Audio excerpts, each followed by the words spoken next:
And though she needs no introductions, I'd like to welcome Tracey Lewis Taylor, awesome COO from Stanford Healthcare Tri-Valley, and awesome past board president for the chamber. So Tracey, take it away. Tell us a little bit more about yourself, and we're anxious to see your presentation and update today. Wonderful. Thank you, Lori. Thank you, James, for having me today. I was just saying to the group here, we don't often do hybrid meetings. We're either all Zoom or all in person. So I'm going to try my best to navigate this technology, even though we're now 2.5 years into this pandemic. This is still a little bit awkward for me. I appreciate the opportunity to come talk to the chamber and connect what we're doing within the organization to Vision 2025, and sort of give a little bit of perspective about healthcare industry in general, but more specifically what's happening here in the local community. By way of background, as Lori said, I'll do a brief introduction about myself. I have been in healthcare over 20 years. I stopped counting at that point. And have always focused on the provider side of healthcare operations. So a space that I'm really just deeply committed to, both in terms of what I do every day, but I think there's, like many of us, we get into the jobs that we're in because of a personal why. And my personal why is really because of experiences that I had as a child, and recognizing that the healthcare experience wasn't just about me, but it was about my family and how they interacted with the care providers. And ultimately, my joy in life is being able to return our patients back to their family members. So that's why I go to work every single day, is to be able to create an experience, create a set of quality programs that return our patients back to families, hopefully in a better condition than when they came in. And I'm really privileged and honored to be able to do that here at Stanford Tri-Valley and here within this community. By background, I've been here almost 6 years, but I'm still not a native Californian, in that it starts to rain and I'm the only person that is not excited about that rain. I don't care for rain. It's a little too cold for me. And yes, it is warmer than snowy New York, where I came from, but nonetheless, it is cold, it is wet, it is dreary, and I would rather be on the beach somewhere else. Pick the wrong spot. I did pick the wrong spot, I know. But we've really enjoyed being out here the last 6 years.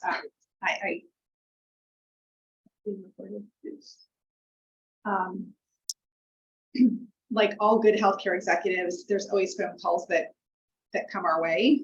And so sometimes I get calls to go to different parts of the country or different parts of the state of California, but inevitably, Brian and I are locked in here because it is a really great place to be, both in terms of the community and again, the work that we're doing. So I'll suffer through the rain for the next several months and then be really excited when it browns back up and we have hot, humid weather heads.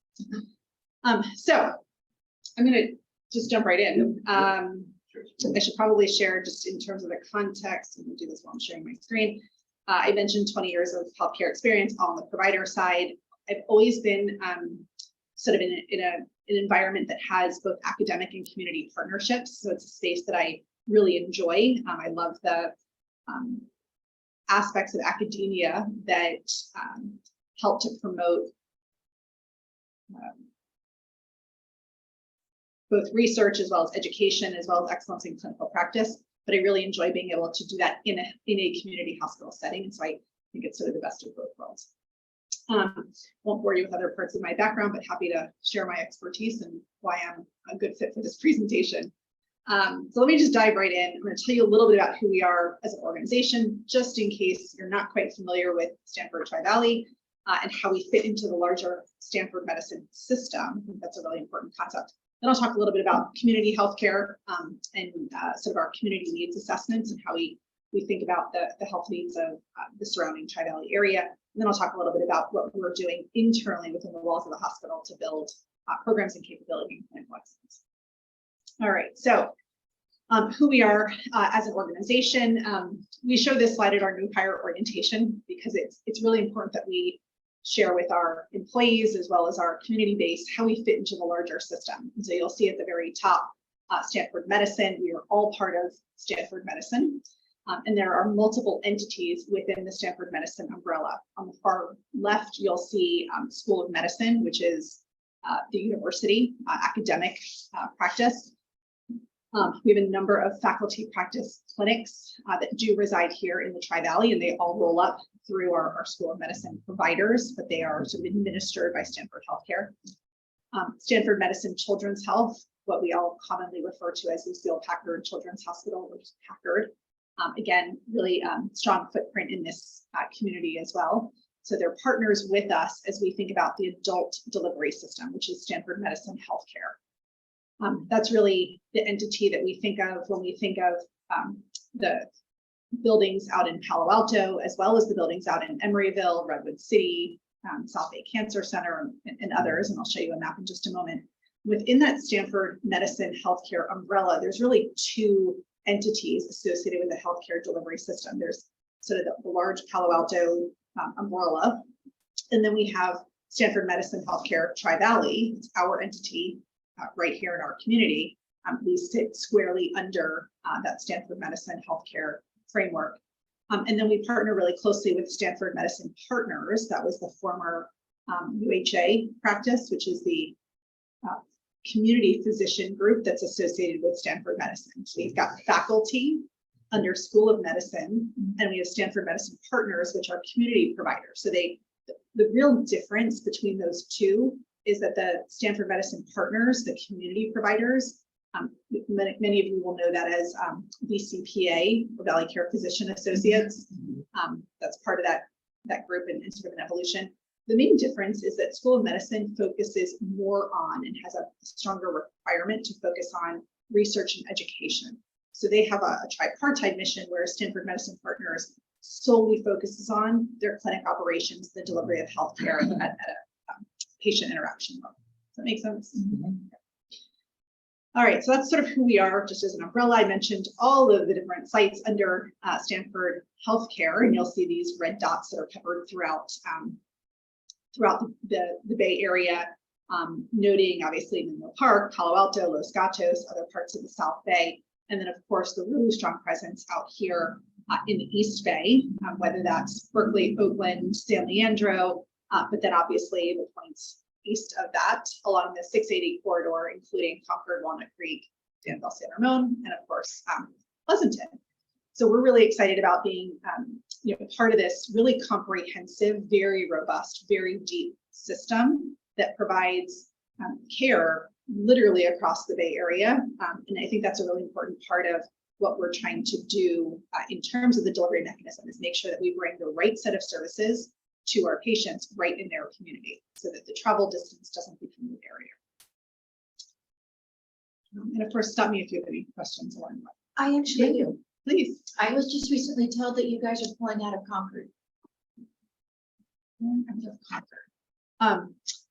So that I don't make an assumption, because I might know what you're speaking about. Are you speaking of a particular service? Cardiology. I knew that was going to come My up. dad's cardiologist just. Yeah, so there, this is a much more complicated conversation, but the cardiology group is part of Stanford Medicine Partners. So again, we've got the community-based physicians and then the hospital. Mm-hmm. So it's not my domain specifically. So I'm going to tell you what I know about what's happening across the system. Mm-hmm. And there is a reshuffle of where we provide services and the relationships between the different Stanford Medicine entities and different provider groups. We are refocusing our attention here in the Tri-Valley, in particular, like I said, Danville, San Ramon, Livermore, Pleasanton, that community. And I think the group that's up in Walnut Creek, Concord area is splitting off and going in a different direction. Mm-hmm. I can assure you though, from a cardiology perspective, we are heavily investing in primary as well as interventional cardiology so that we make sure that we meet the needs of our community. So we are not moving away from that service line. We are just re-articulating how and where we offer those services. Okay, thank you. So if you need a cardiology referral, please let me know. Okay. If you need a referral, please let me know. Any service line. So that was a little bit about Stanford Medicine Partners and the sort of hospital dynamic. And just to, again, ground ourselves in the hospital-based services, we do have footprint in not only Pleasanton, but certainly Livermore and Dublin as well, offering our primary inpatient services here in Pleasanton, but then a whole host of medical office buildings, both in Pleasanton, Livermore, Dublin, and then now with the acquisition of Hacienda Business Park. Yep, so we call it Gibraltar, Hacienda Lakes, we have names for that footprint, but it does allow us the opportunity to acquire more footprint that allows us to continue to strengthen our partnerships with other parts of the Stanford medicine system, again, whether it's faculty practice or community providers, so that from an outpatient perspective, we're really filling those gaps and needs. And I'll talk a little bit about that at the end of the presentation in terms of the clinical services that we're offering. But I think what I really want to be able to communicate is that we continue to grow both in terms of clinical services and footprint, again, strengthening the ties that we have in the community. I'm going to show right time. There we go. I'm going to show a quick video because it's fun. Let's see. You can do the same. You can do it by that. Say it one more time.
If I can go back to, there we go, fantastic.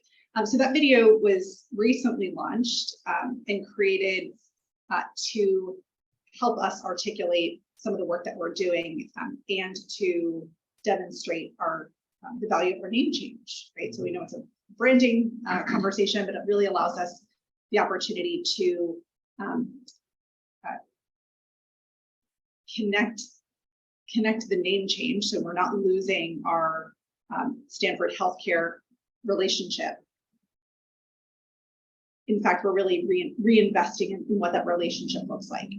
Instead of being Stanford Healthcare Valley Care, now Stanford Healthcare Tri-Valley allows us the opportunity to stay connected to those roots that are so important to us, but to also really think about how we continue to grow our services, not just here within Pleasanton, Livermore, Dublin, but continue to offer our services up and down the 680 corridor, as well as points eastward, and to really do that in a way that honors community medicine and what the needs are here locally, but also do that in a way that's connected to the mission of Stanford medicine and the high quality academic services that are provided as well.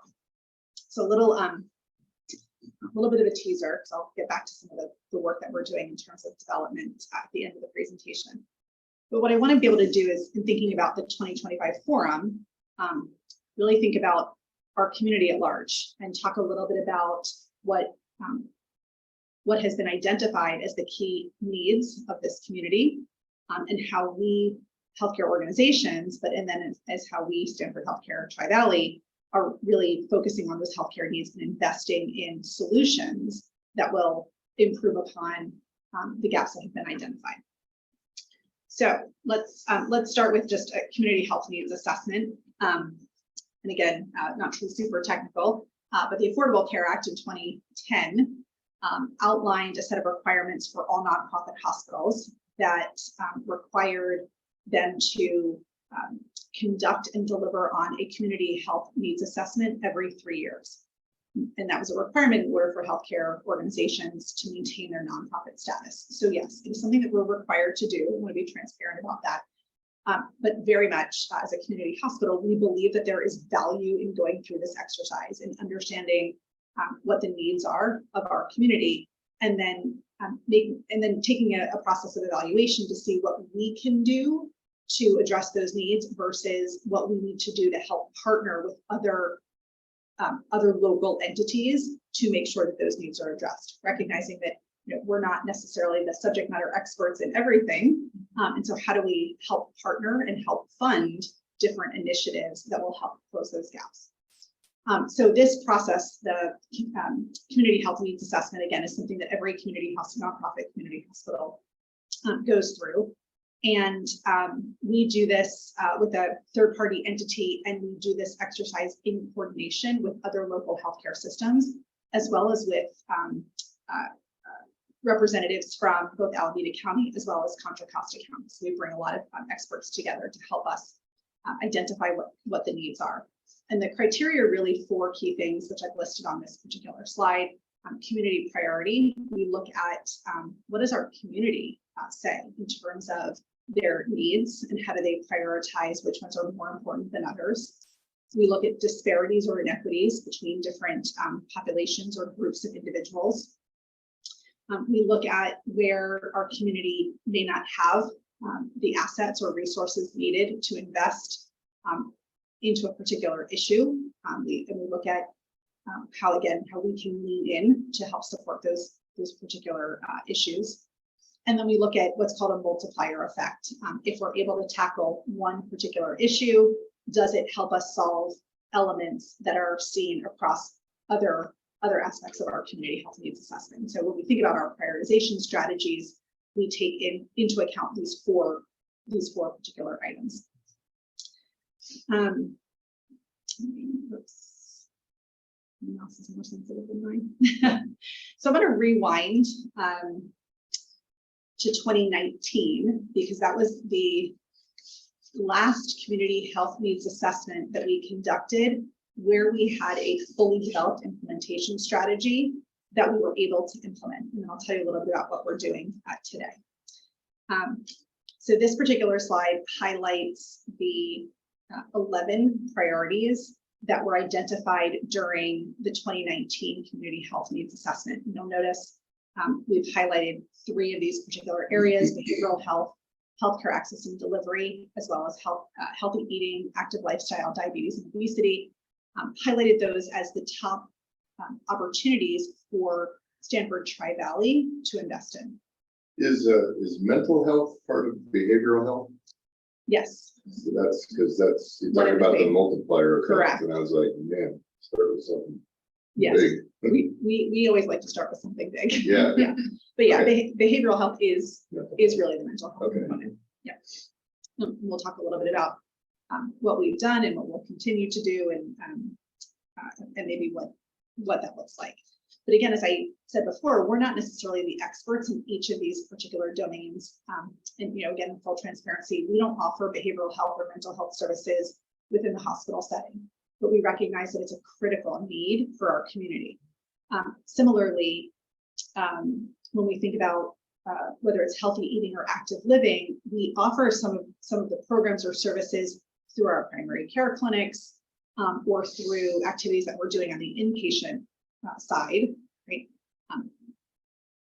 But what's important for us to be able to do is to really think about who are the partners within our community that are subject matter experts that can help us get to the targeted populations and really address those needs at the core. And so that's really what we're trying to do with our prioritized health needs and various partnerships.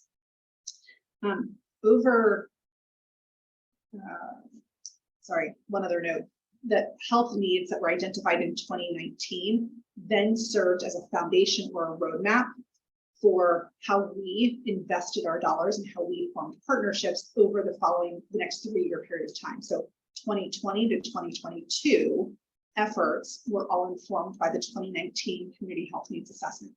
At the end of this part of the conversation, I'll talk through what we're doing today, so you get the current information as well. But back in 2019, we prepared a strategic plan associated with community health needs assessment and identified various opportunities for our investments. And over the first 2 years, we invested over $41 million in our community benefit programs. Much of that came in the way of financial assistance. So whether it's write-offs or financial support for clinical services that were provided, sort of the bulk of the dollars. But you can see some of the other buckets, over $8 million in community health improvement services, with another almost $2 million in charity care, or $1 million in financial or in-kind benefits that were provided. So in totality, over $40 million invested in our community population.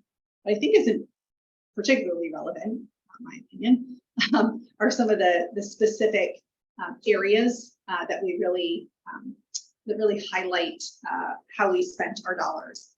And so we're talking a little bit about behavioral health and mental health services.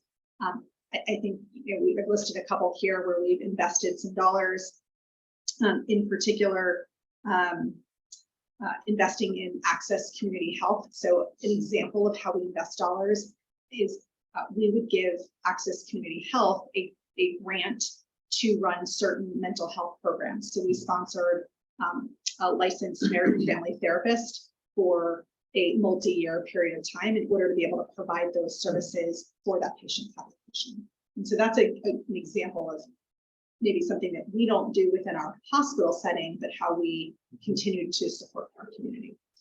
Same with healthcare access and delivery. So obviously making sure that we have access and delivery for services for the patients that choose to come to us for services, but also making sure that we're out in the community. So sponsoring programs through senior support of the Tri-Valley and through Tri-Valley Haven are just two examples. And then healthy lifestyles. We have a very robust Meals on Wheels program that's in partnership with Spectrum. We also have some partnerships with Culinary Angels, Head Start, Open Heart Kitchen, and the like. So really a variety of opportunities for us to partner with those organizations that can really truly make a difference in the community setting. I'm going to pause there. Any questions? Yeah, you said you don't do behavioral health in the hospital setting, but you do have psychiatrists and therapists somewhere within the Stanford system, correct? Correct. So I think I'll answer that question in a multitude of ways. Certainly across the health system, there is access to psychiatry programs or outpatient behavioral health services. Absolutely. And again, I say that in broad strokes across the whole health system. Within the Stanford Tri-Valley Hospital setting, our footprint, we do offer mental health services, and that is probably a variety of ways that shows up within our program, and they're predominantly very much on an acute care basis. We don't offer long-term, again, in the hospital setting, long-term program or inpatient hospitalizations. But where I think we've really strengthened the response mechanisms that we have in place, we now have access to telepsych services, not just for our ED patients, but for inpatients as well. So getting access to mental health services right at the bedside in real time, rather than having to wait for a provider to come in, or worst case scenario, trying to transfer that patient somewhere else. So that's been a huge benefit to us. We also, as part of our clinical program, have a number of different screening tools, depression screening tools or suicide screening tools that we'll deliver and administer in the emergency department setting, in our inpatient setting, so that in a more real-time acute situation, we have line of sight for what someone's mental health needs might be while they're with us. And we can create not only a safe environment during their inpatient stay, but also certainly connect them to the right resources post-discharge. Social work, case management, they also get involved in those sort of real-time assessments. And if the patient is not under the care of a therapist or psychiatrist, and there's a need to do so, we'll certainly make those connections with discharge. Thank you.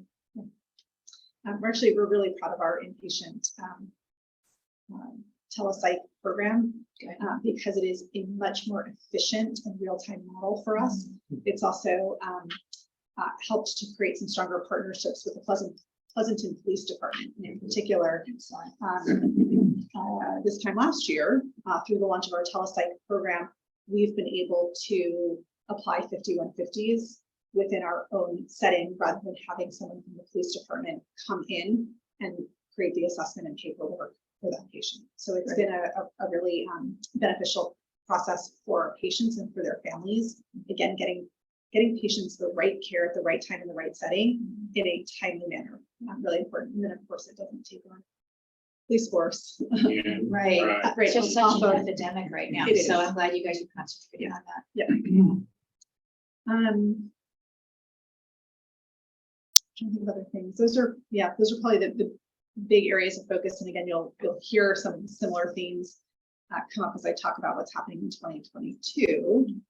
But I think just worth noting, outside of the three priorities that were identified back in 2019, what I appreciate about our organization and the support of the system is that we have the opportunity to be nimble and flexible to meet the needs of our patients and our community in real time. So just because something was authored as part of our community health needs assessment, we've certainly responded to changes over the last couple of years in a pretty meaningful way. So I'm thinking about, obviously, like beating a dead horse when I talk about COVID response. But again, it is something that I'm really proud of in terms of how our organization responded, both in terms of expanding access to care for our community, whether that was clinical trials or access to experimental drugs or otherwise. But we also had a really robust testing program, vaccination program, and then being available to provide subject matter expertise to community organizations as needed. And so again, I think that that's a really big way that we were able to respond during the pandemic that wasn't necessarily articulated within the community health needs assessment, but was something that we could lean in on and support very directly. We do a lot of work with our oncology program, offering supportive care programs. And again, whether that's education, classes, seminars, yoga, exercise, really taking care of the whole patient, their emotional and spiritual needs, as well as their clinical needs. And so these are some of the things that are not necessarily reimbursed by insurance. We don't get paid for those things, which is why we consider them to be community benefit. Our financial assistance program, you've heard that I mentioned, we had about $29 million in support offered in 2021. A lot of that comes from either supplementing the cost of care between what Medicaid reimburses and what it actually costs us to deliver something. But what I also think is worth mentioning is that we have a really robust financial assistance initiative where we have the ability to connect patients who might have low income or be underinsured in a particular area. We have the opportunity to connect them at no cost to the individual to different resources that will help bolster their eligibility requirements and actually get them connected to whether it's insurance programs or free care somewhere, free care within the continuum of care that they need. Again, whether that's with us or other parts of the healthcare system. So our case management team does a really good job connecting directly with those patients and providing, we often hear of it like a financial navigator, right? Somebody that helps them to know what's available out in the healthcare space and getting them connected to those resources. So really appreciate that opportunity as well. And then education, we have a lot of partnerships with different organizations here locally within Tri-Valley, Las Positas College, obviously being one, as well as across the East Bay, and then quite frankly, across the country. And so giving opportunities for nursing students or allied health individuals to get the training that they need and the level of competencies that they need within our organization. My plug is going to be that certainly we'll continue that focus over the next however many years.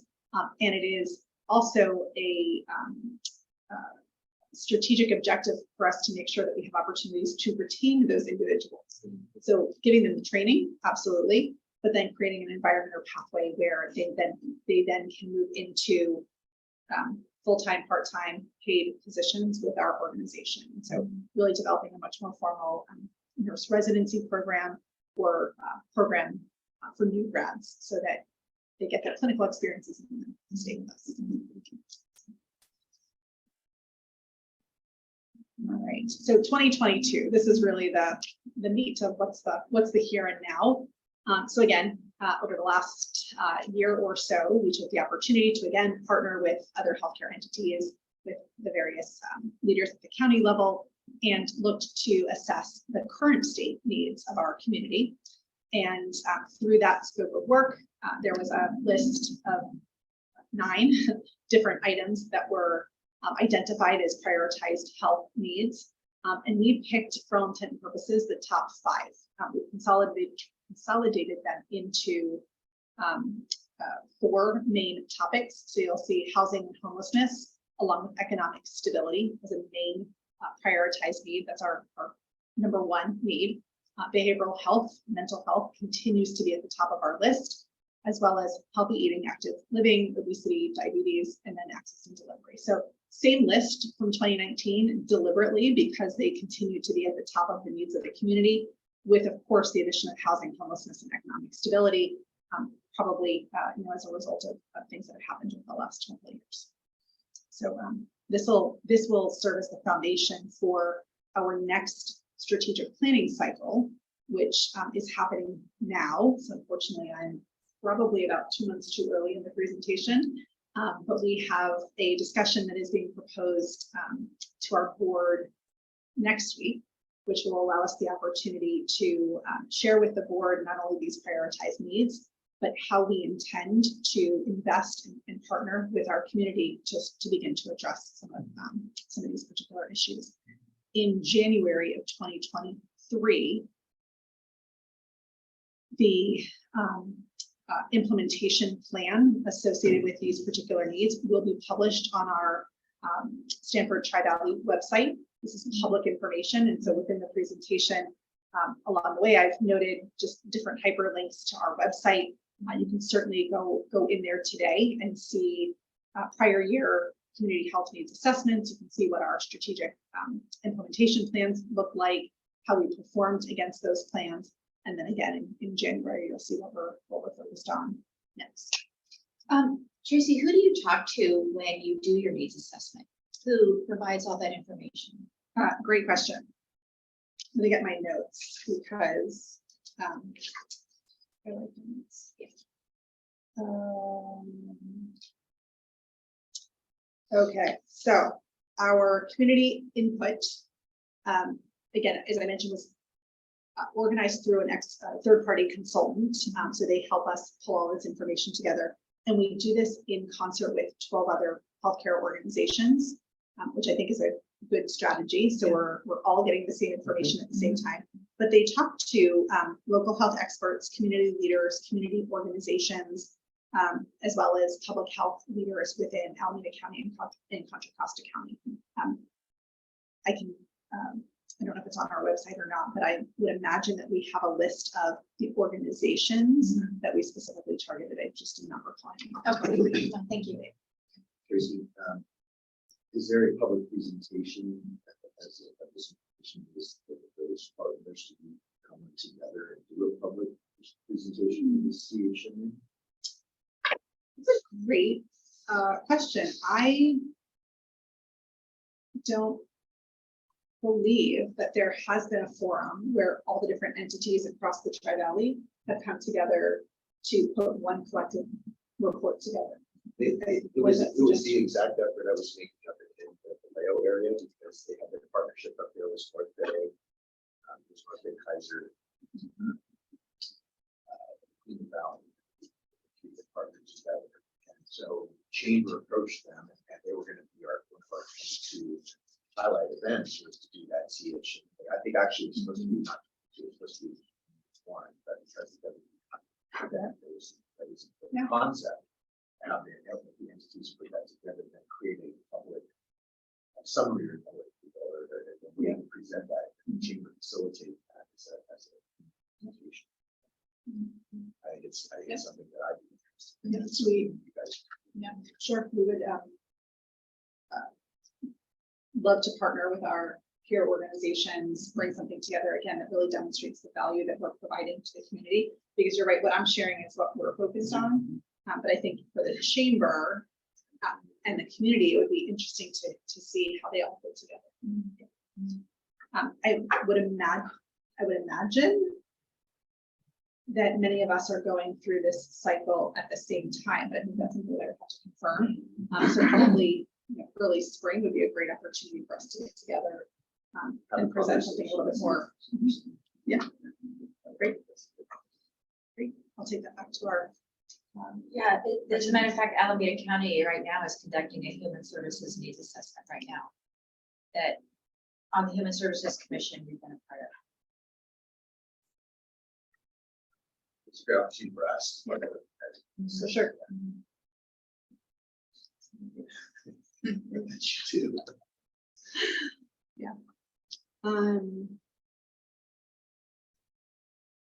And my other question, because you said 1922, so that's been completed for this cycle. This CHNA for 2022 is completed, which is this information. this information that I'm sharing. This is a set of priorities. What is not yet public information are the various initiatives that we will deliver on over the next 3 years. So what we then do is look at, let's say, housing and homelessness, as well as economic stability. We'll then think about with our partner organizations, we'll think about how we invest in our community. And that might be us approaching a particular organization or someone approaching us and saying, hey, we know you have this need, or we have this identified as a priority. Tell us what your needs are, right? And how can we be helpful and supportive in that regard? We do have a robust process where if we partner with a particular organization, provide a grant, we do ask for data in return so that we have assurances that the money that we are spending and investing in actually does good within the community. So I'll go back to my Access Community Health example and the licensed marriage and family therapist. They periodically, Access will periodically send us data around the number of individuals that were supported using these particular funds. They might give us information around demographics or hours invested in terms of mental health. They're obviously not going to give us specific diagnoses and personal information. We don't need that, but we do have the assurances that those dollars are invested in a way that supports what we're really trying to address. Okay. So I'm going to switch gears just in the interest of time. I talked a little bit about the what's next. And so again, finalizing our implementation strategy will be available in 2023. So make sure, certainly through the chamber, as a follow-up to this, I can make sure that we're providing the link to that implementation strategy, just so it's available. All right, so completely switching gears. This is now what's really focused on within the hospital setting. So community benefit is focused on everything external, right? And how we partner with individuals to really think about the community need at large. This is really about growing our services and thinking about the patients that are coming to us, how we are matching our clinical experiences and clinical expertise to those healthcare needs. And as I mentioned at the top of the conversation, we have a tremendous amount of expansion going on. Probably the most expansion at any given time in this hospital's history. So it's exciting and busy. So I'm going to just talk about a couple different programs and footprints that have recently activated. Back in July, we activated a new heart and vascular clinic right in the 5565 West Las Positas building. It's right on the main hospital footprint. Just over 6,000 square feet of clinical program. It is primarily outpatient exam rooms with 3 outpatient procedure rooms, and allows for us to really integrate services across multiple cardiovascular specialties: cardiology, vascular, cardiothoracic, and interventional cardiology. In the past, each of those services and specialties were in different parts of our various medical office buildings, and so bringing it into one one program under one roof really creates a lot of synergy between our providers as well as the clinical services that are offered within that footprint. So it's a little bit of relocation of services, but it also allows us the opportunity to continue to grow and expand, bringing on new providers and new service offerings to support the program. Are you sensing a bigger demand for heart and vascular nowadays than there used to be? We are sensing a bigger demand across many specialties. Is this one of the higher ones? Absolutely. So you'll hear me talk about a couple key service lines, cardiovascular being one, oncology, orthopedics, GI. Those are probably the four off the top of my head that are growing at a pretty quick clip. We've also had some pretty strong growth within orthopedics. We've also hired a number of orthopedic physicians, but we're seeing a lot of need within the community. Anything to do with COVID, or is it just the nature of where we're at? Nature of where we're at. Okay. Well, and people are living longer. Yeah. And they're having more issues. Yeah. So, So the average age is. Some of us are getting older. Not me. Yeah. not me. There are some, I've heard that that's a thing. I think it's better than the alternative. Yes, agreed. For what it's worth, Mhm. right? Well, we don't really know. You don't. It's the great unknown. Yeah, it's true. We wax philosophical about that, but we're happy you're here. In your living Yes. forever. I feel like it's- So the cardiovascular program, again, this is a primarily outpatient footprint, but it does allow us the opportunity to continue to grow services within the inpatient hospital setting, within procedural areas in particular. And I actually don't know if I have a slide, so I'll get back to that if I miss the opportunity to touch on our procedural areas. Additionally, within the sort of primarily outpatient setting, again, continuing whether it's through our faculty providers or our community-based physicians within Stanford Medicine Partners, we'll continue to grow our clinical footprint and our service offerings within, as I mentioned, GI, neurology, urology, pulmonology, general surgery, and wound care. There's really no stone that we are not tapping into, so to speak, because we know that there's a need within our community. And so we want to make sure that we have the clinical expertise in-house to be able to meet those needs. And some of these programs existed, they might have been undersized for the footprint.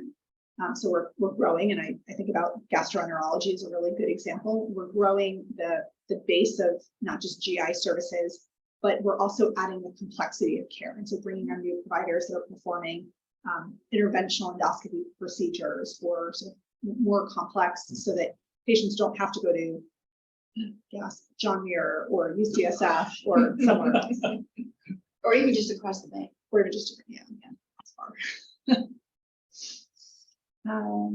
And then program expansion in the region, again, thinking about parts of our footprint that may not be physically within the main West Las Positas footprint, but still right here in our community. As I mentioned earlier, we did recently close on the purchase of 5 buildings out at Hacienda Lakes, Gibraltar, roughly 200,000 square feet of building space. Half of it is empty right now. The other half are rented. We have tenants that are non-healthcare related. We do love our non-healthcare tenants. We are paying rent, which is wonderful. And so with the 50% of footprint that is currently not occupied, we intend to heavily invest in developing clinical footprint within those particular spaces. We launched a new primary care footprint back in March. And again, this is under SMP, Stanford Medicine Partners, the community physician group, primary and specialty care physicians, 38 exam rooms, really beautiful space. And it's, again, as noted here, linked very directly to our healthcare system. This particular footprint will also allow us the opportunity to think about how we grow additional clinical services, procedural areas, specialty clinics, and the like. So probably over the next 12 to 18 months, you'll hear more about the services that we're putting in that Gibraltar or Hacienda Lakes footprint.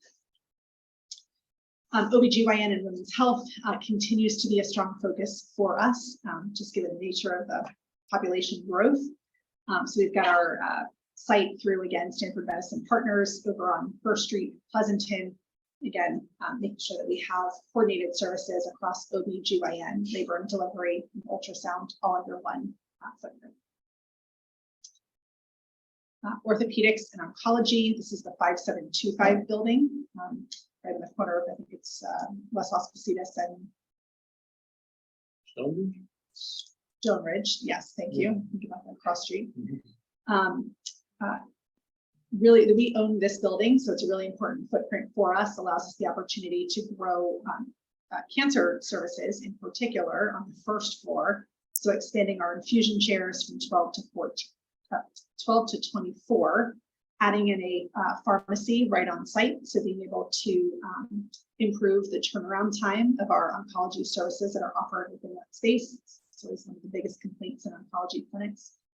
And then upgrading some of the technology that we have within the radiation oncology footprint as well.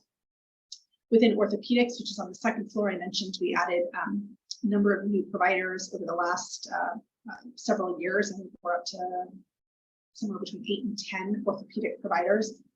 They all practice on the second floor of the 5725 building in a whole host of services, whether they are spine, total joints, hand, sports medicine, foot and ankle, etc. So really large program there as well. For both of these services, obviously they use the hospital footprint for any significant procedures. Orthopedics in particular is also starting to really grow their services out of the ambulatory surgery center in Livermore, creating just a much more cohesive or conducive environment for outpatient procedures rather than having them done in Pleasanton, having them done in Livermore. Again, it helps with the patient experience, turnaround time, patient flow. Those things. You're not competing for inpatient resources. Ophthalmology, continuing to grow ophthalmology services out at Livermore as well, with the addition or extension of the Stanford Byers Eye Institute. That's a footprint that sits in Palo Alto that is expanding with a footprint out into Livermore as well. So again, really shows the sort of dynamic nature of the delivery of our health across our healthcare system, where we have programs that are offered not only in Palo Alto, but here in the Bay Area as well. And then I didn't talk about this and just pause. When we were talking about cardiovascular services and the growth in that program, there is a significant correlation to the work that's happening within the hospital footprint. We have about a $90 million investment that is about 2.5 years into our 5-year renovation project, and allows us the opportunity to upgrade our entire imaging suite, as well as our interventional procedural rooms. So as we think about cardiac catheterization procedures or some advanced vascular electrophysiology, we'll now have more capability to do that within the hospital setting. So adding a third cardiac cath room or third interventional procedural room, and then upgrading the technology in the existing 2 rooms, upgrading everything from our CT scanners, adding a CT scanner, upgrading our MRI, adding a second MRI, replacing our PET CT, et cetera, et cetera. This is probably, this was the first major project that was approved by our board about 4 or 5 years ago. And again, represents a significant investment within the hospital. That was the tip of the iceberg. That was a $90 million investment. We have probably $100,000 investment in the Gibraltar buildings before we ever renovate into clinical space. So again, tremendous amount of financial investments there. We're also in the process of pursuing a master's facility plan to upgrade all of our other clinical spaces within the main hospital footprint. In particular, the first area of focus for us, which is going through our board approval process now, is the emergency department. So recognizing that we have a very undersized emergency department for our community need, this gives us the opportunity to really grow and expand that footprint, helping with patient throughput, patient turnaround times. Speaking of that, are you going to plan to become a trauma center? It's an interesting question. So you may be aware that we pursued our trauma designation. June, yeah, my time is a little fuzzy. Earlier this year, Yeah. and we were not approved for that designation. Washington Hospital was selected as the next trauma center for Alameda County.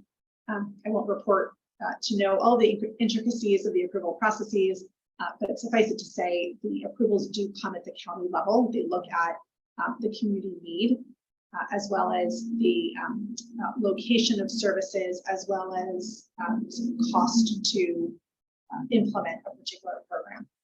And for a variety of reasons, Washington Hospital was chosen as the next trauma provider. As I like to say to the children, right, just because you get a no today doesn't necessarily mean that it will be a no forever, right? So there's always the right time to re-ask and something we'll continue to look at in support of the community need. And so to the extent that there is still a need, we will continue to lean in and make sure that we are in the best position to be able to respond. So Eaton is still the closest. Is Washington closer to them? They're still a long way They're off. still a long way Depends on off. Traffic. Yeah. Exactly. And so, yeah, if you're coming from Livermore, they're probably equal Yeah. distant from one another. Yeah. So yeah, that's a very real concern. We still got the stroke center designation. We do. That's right. We have, yep, we are a primary stroke center designation. We also have we are an advanced stroke center designation, Yeah, excuse me. Pretty high. So that was actually achieved earlier this year as well. No, sorry, primary stroke center advanced joint. Getting my certifications mixed up because we have so many, excuse me. Primary stroke center, we are also a cardiac steady receiving center. So those won't change and we will not scale back on those services as well. Those are super critical time. Those are super Yes, critical. so Yes, that's good. exactly. And we continue to pursue other program advancements. As I mentioned, the total joint program and seeking advanced certification.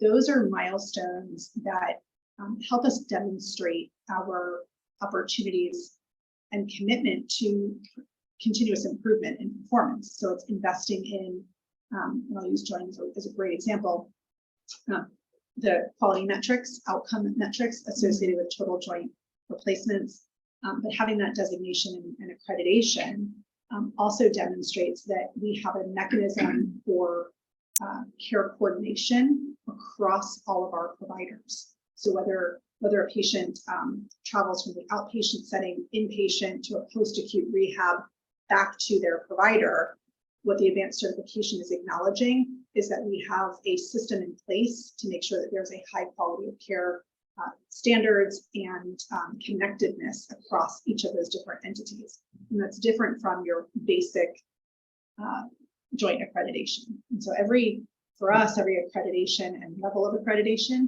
helps to demonstrate that we run a high quality organization and that we are continuing to build on or enhance the services that are provided within that particular service. Ken, joint center, she's not talking about Ken's. I'm not- Just so you know. Thank you for that clarification, Mr. Ritter. I'll get you later. Tracy, did you say something earlier about the ER being expanded? Because it is kind of a small It's a ER small ER. from when it was just Valley Care. Correct. Yeah. So we have committed dollars to help us with our planning efforts. And over time, we will seek approval from our boards to secure the appropriate dollars for a full expansion. So right now we're still in those planning stages. But yes, our ER is very undersized for the patient population, both in terms of the number of bays as well as the sort of entry, reception, paid registration. Right. Yeah. So patient flow is a top priority for us as we think about how to get folks from the ER up to an inpatient bed if that's appropriate, or ensuring that all parts of our healthcare system are working efficiently so that there's an optimal time for treat and release, right? Those are being discharged home. We don't want them to get sort of stuck in that quagmire of small footprints. Yeah. So cycle times is a huge opportunity. Yanni, do you have a question? Me, I don't have a question, but I have a quick comment to share, if that's okay, Tracy. Of course. So yesterday I was in Stanford, 4 hours in there with how many oncologists and professors, and my mom was on the line as well. For my brother who came to visit me a year ago to see the baby. My brother is a US citizen because he happened to be born in Monterrey many years ago when my dad was working with the US Army. Anyway, cut the story short, he was diagnosed with leukemia last year. He's a strong kid, he's only young, 39 years old. So he stuck with me here now because he couldn't go back home because he needed to be treated. But my mom, bear in mind, she's a doctor and she's worked now in about 7 countries as a doctor. She's in hospitals all over the world. At the end of the call, she called me and she goes crying, of course, like she couldn't believe the customer service of Stanford and how good they are, how professional, the amount of attention. And they also saved my baby last year. And I'm a very good friend with the surgeon today because my baby had a heart surgery. So I'll be looking forward to change. Anyway, it's amazing what you guys do. And Tracy, thank you for your leadership. But your customer service is second to none, is the best, period. Thanks. Thank you for that. Yeah, I will pass that on to the oncology team in particular. I think we have really good customer service because when I call, similarly, we get the white glove treatment and connections and referrals. I'm glad to hear that that's their standard, that it's not because I'm calling, that it, Yeah. right? And that's the way it should be. Like I get very, this is I'm gonna say my personal opinion. It's my personal opinion, not my chief operating officer hat opinion.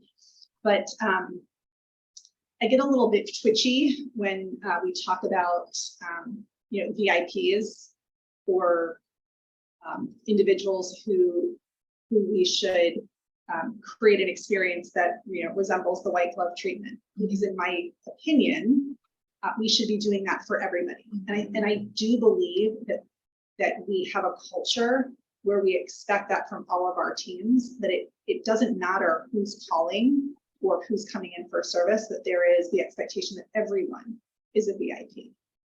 So I always appreciate, if somebody can reach out to me, no problem. I'm happy to handhold, but I will guarantee you that it's not me that's helping to navigate that process, that's making it better. That's just the service that we provide. And so Amazing. Something to be proud of. it is. Absolutely. Yeah. Awesome. Other Good job. questions? So I have 2 follow-up items. I'll make sure that this group gets the implementation strategy associated with the 2022 community health needs assessment.